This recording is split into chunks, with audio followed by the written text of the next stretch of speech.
হিন্দু শাস্ত্র মতে বিয়ে শুধু চুক্তি নয়, বরং একটি ধর্মীয় বাধ্যবাধকতা।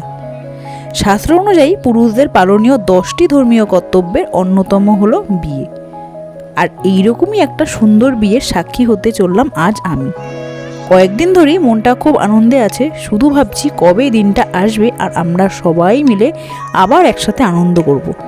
ফাইনালি বিয়ের দিন সকাল সকাল রওনা হলাম বাপের বাড়ির উদ্দেশ্যে, কারণ বিয়েটা ছিল সেখানেই। এরপরে আমি যখন পৌঁছালাম তখন দেখি সবাই জল ভরতে যাওয়ার জন্য রেডি হয়ে গেছে। আমাদের বাড়ির একটা নিয়ম আছে যে পুকুর থেকে জল জামাইরাই ভরে, কিন্তু সময় মতো জামাইদের উপস্থিতি না থাকায় অবশেষে আমার ছোদ্দাকেই সেই দায়িত্ব পালন করতে হয়। পুকুরের পাশে কুলদেবীর মন্দিরে প্রণাম করে আমরা বাড়ির দিকে রওনা হই। এরপর দুপুরের খাওয়াটা তাড়াতাড়ি সেরে বিশ্রাম নিতে গেলাম, কারণ এরপরই সাজতে বসতে হবে। ফাইনালি সাজগোজ কমপ্লিট করে নিজেকে একটু দেখলাম সব ঠিক আছে কিনা। এরপর রওনা হলাম সবাই মেয়ের বাড়ির উদ্দেশ্যে। আর পৌঁছে দেখলাম দাদা ফটোশ্যুট নিয়ে বিশাল ব্যস্ত। এদিন গরমটা এতটাই বেশি ছিল যে আমি দু হাতে দুটো আইসক্রিম নিয়ে খেতে শুরু করলাম। আর পকোড়া খেতে খেতে দেখছিলাম যে বিয়েবাড়ির ডেকোরেশনটা খুব সুন্দর করেছে।